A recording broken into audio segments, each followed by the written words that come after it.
Vite sospese. E sospesa è la parola giusta per sintetizzare questi giorni che stiamo vivendo.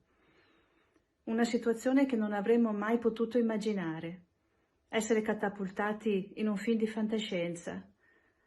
Trovarci con un'agenda vuota, tutti i nostri programmi, i progetti, le attività annullate.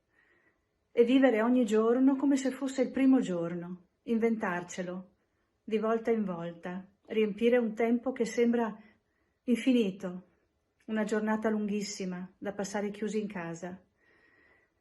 Chiusi in casa cercando di non ascoltare troppo i notiziari, di non farci prendere dalla preoccupazione per noi stessi e per le nostre famiglie, per i nostri cari, per gli amici, che sono lontani, che raggiungiamo solo con i mezzi che per fortuna ci sono, il telefono, i video, le videochiamate, le videoconferenze.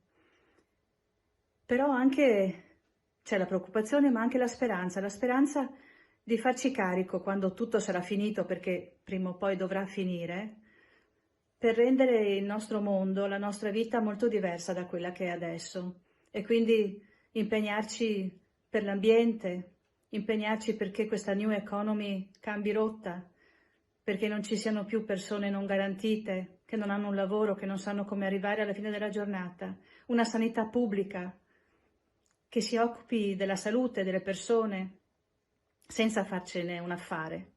Ecco, noi dobbiamo ricordarci di tutto quello che stiamo vivendo adesso e batterci perché sia diverso davvero il mondo che costruiremo dopo.